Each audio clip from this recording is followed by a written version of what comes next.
At times I am asked, Brother Paul, please come and do a week-long series on the attributes of God. And many times I will say this, well, brother, have you thought this through? He said, what do you mean have I thought this through? Well, it's quite controversial, the subject that you're giving me to go teach in your church. And they say, what do you mean it's controversial? I mean, it's God. We're Christians. This is a church. What do you mean it's controversial? I said, dear pastor, you listen to me. When I begin instructing your people on the justice of God, the sovereignty of God, the wrath of God, the supremacy of God, the glory of God, you're going to have some of your finest and oldest church members stand up and say something like this: that's not my God. I could never love a God like that. Because they have a God they have made with their own mind, and they love what they have made. Jeremiah 9:23-24, thus says the Lord, let not the wise man boast of his wisdom, let not the mighty man boast of his might, let not the rich man boast of his riches, but let him who boasts of this, that he understands and knows me.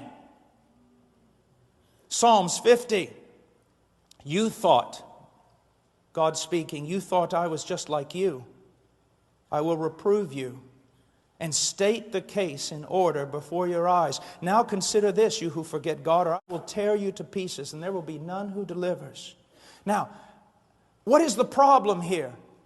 There is a lack of the knowledge of God. Many of you possibly think, talking about the attributes of God and theology, it's all high ivory tower stuff that has no practical application. Listen to yourself speak. Saying the knowledge of God has no practical explanation. Do you know why all your Christian bookstores are filled up with self-help books and 5 ways to do that and 6 ways to be godly and 10 ways not to fall? Because people don't know God. And so they have to be given all sorts of trivial little devices of the flesh to keep them walking as sheep ought to walk. 1 Corinthians 15:34, become sober-minded as you ought and stop sinning, for some have no knowledge of God. I speak this to your shame. Why the rampant sinning, even among God's people?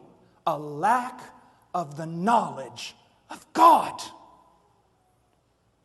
Of God.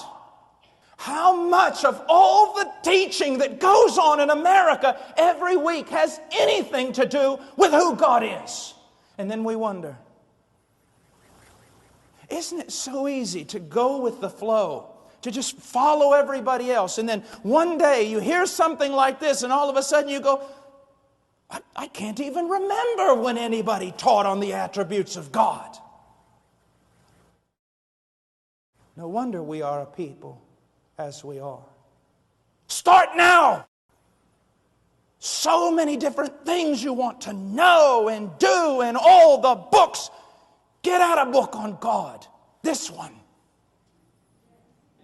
and study it to know Him. To know Him.